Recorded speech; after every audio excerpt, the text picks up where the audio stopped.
Mary Catherine Ham, Brian Wilson, Brian Neiman, today's newsmakers, and you, the Morning Majority. 105.9 FM, AM 630. WMAL. We are joined on the line now by Josh Earnest from the White House, a White House spokesman. Josh, thanks for being with us. We appreciate you joining us here on the Morning Majority. You bet. Good morning. Hey, listen, first things first, we got to take this very seriously. Sure. We looked at something that Leon Panetta had to say, your Secretary of Defense, about relationship with Iran and their possible development of a nuclear weapon. Here's what Leon Panetta has said in just the last few hours. The United States does not want Iran to develop a nuclear weapon.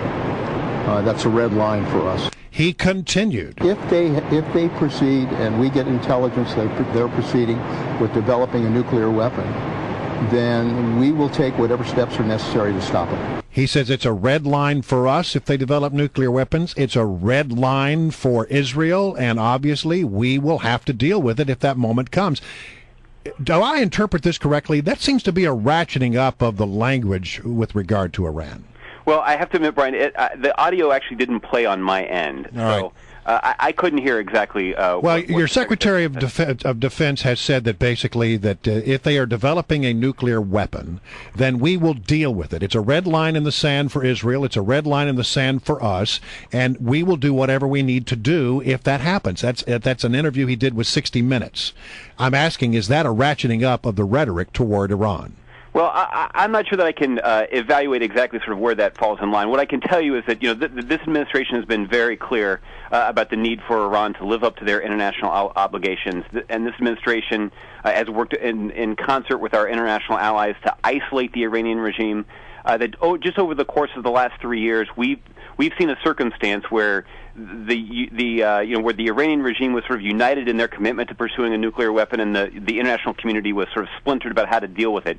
But in the last 3 years, we've seen an unprecedented unity in the international community against in terms of isolating the Iranian regime and forcing them to live up their international obligations, and it's caused a pretty significant splintering of doubt inside the Iranian regime. But this is the strongest language we've heard yet to date. In fact, it's a sort of at variance with what the president has said. I mean, the president loses a drone over there, and he says, "Can we please have it back?" But then you have the Secretary of Defense out there saying some pretty strong statements about what the United States is prepared to do if they determine that Iran has indeed developed a nuclear weapon. Well, he also gave it a timeline of perhaps within the year. Well, listen, I like I said, guys, I didn't hear exactly what he said. I mean, I can certainly go through again, what this administration has done. We believe very strongly that it's important for the Iranian regime to live up to their international expectations, and it sounds like Secretary Panetta was reinforcing that. All right, let's pivot then to the payroll tax extension. And obviously there's disagreement between House Republicans and the Senate and the President on which way to go on this. Now, the President, House Republicans and Senate Republicans. The President has said, though, that he would like this for a year, this payroll tax extension for an entire year, and that's what House Republicans seem to be wanting to get as well. So why not just say, well, then if the House Republicans want it for a year and the President want it for a year, we still have 10 days left before the end of the year. Why not try and hammer it out so we can get it for a full year? Well, the reason is that there has already been a compromise that's been reached with the strong support of 39 Senate Republicans and almost every single Senate Democrat to essentially do something that would guarantee, that would, Republicans talk about certainty, that would make certain in the middle of this holiday season that taxes will not go up on January 1st. Mm-hmm. What it will do is it will extend the payroll tax cut for 2 months, and it will give Congress 2 months to figure out a way that we can get to a year-long extension. That should be ample time for them to reach that kind of an agreement. And it is the viable path forward. It is the best way forward, and it's a path forward that is actually endorsed by the Wall Street Journal today. Who thought I'd come on the air and say that? Well, and given that there is an impasse of sorts here, the president has said, listen, we may all be here for Christmas together. We've got to get this done. There's absolutely no excuse for getting it done. What role does he play in getting past the impasse, or does he just say, I am foiled, and goes to Hawaii? Well, the president, I think, is going to keep up the pressure on House Republicans. Certainly, Senate Republicans are being helpful in that effort. We've seen Senator Grassley and Senator Collins and Senator Snowe and Senator Heller and Senator Corker just this morning, sort of all urging House Republicans to get their act together and approve this bipartisan compromise that would guarantee the taxes don't go up on 160 million working Americans on January 1st. Will he actually stick around in town? Will he stick around in town if it is not solved?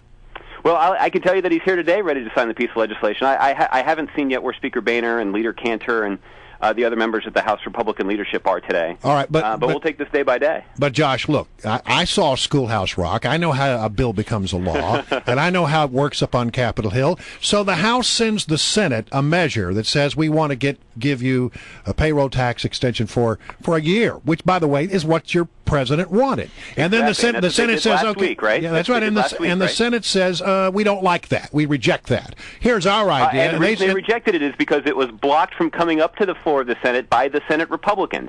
So the Senate Republicans blocked it. Keep going. Okay, so the Senate has rejected the House. They send over a measure, and the House rejects that. Now, last time I checked, the way this process is supposed to work is that there's a conference. And sometimes it's incumbent upon the leader of the free world to put on the daddy pants and say, look, House and Senate, come back together and work this out. Why have we not heard the president say that? The president has been saying that for months on end. He hasn't asked the Senate to come back. Has he asked the Senate to come back and work this out in the last 10 days of the year? As you pointed out, it was the president's idea back in September that we should actually have a year-long extension of the payroll tax cut. And he spent the entire fall and the early part of this winter urging Congress to get this done, traveling across the country, making the case to the American people about why we should get this done. And finally, just in the last couple of weeks of this year, House Republicans finally came around and agreed to a year-long extension, but now they're unwilling to work with the Democrats and Republicans on the Senate side to actually make it a reality. And the result of that intransigence is that they're going to be branded with passing on a tax increase on 160 million working Americans. And you don't have to take my word for it. Just read the Wall Street Journal editorial today. Just listen to these 8 different Senate Republicans that are saying the same thing. The cynics among us might say that what's going on around here in Washington right now is everybody playing a game of gotcha, trying to get political advantage one side against the other, and that really, at the bottom line, they care more about that than doing the right thing by the American people. All I will say is, I hope if that's what they think, all they should do is just pass it. Call the president's bluff. We are happy to give up all the political high ground to sign a piece of legislation and make sure the taxes don't go up at the end of the year. That is totally fine with the president. But just to be certain, ideal outcome. Just to make sure I'm clear, the president is not willing at this point to say to the United States Senate, get your rear ends back here to Washington, let's get this done. The president is saying to the House Republicans to get your rear ends back to Washington, D.C., vote on and pass a compromise agreement that was passed by 89 senators, including 39 Republican senators, just 3 days ago, and guarantee the American people that their taxes don't go up on January 1st. Constitutionally, the House has the right to disagree. And shouldn't there be a conference to work out the differences? I mean, that's the way it's done. Why doesn't the president say, okay, the Senate just said, okay, we're going to pass ours and we're going to go home. Bye-bye. Take it or leave it. 39 Republican senators voted for that, yes. And what the president has said and what those Republican senators are saying is the responsible way forward is for us to take immediate action to make sure that taxes don't go up on January 1st and buy ourselves 2 months at the beginning of next year where we can work out a way to extend the payroll tax cut for the entire year. This is what the president proposed 3 months ago. Senate Republicans, House Republicans have finally come around to that idea. Let's guarantee the taxes don't go up, and let's spend the first 2 months of next year figuring out a way to extend that tax cut for the whole year. It's not just the right thing to do for 160 million working Americans out there. It's also the right thing to do for our economy. I mean, independent economists say that this actually, that allowing taxes to go up at the end of this year would significantly contribute to the likelihood or at least a greater likelihood of a recession. Well, then let's have additional tax cuts then besides that. All right, Josh, we'll leave it there. Merry Christmas to you. Well, that's what the president proposed too, right? Tax cuts for small businesses, expanding the payroll tax cut for working folks. It sounds like you and I should get together and work this out. We can do it. We have a beer summit at the White House. There you go. Well, I'm a Guinness guy, Josh, just so you know. Sadly, I haven't been invited in a while, so we'll talk to you down the road, all right? Merry Christmas, Merry guys. Christmas.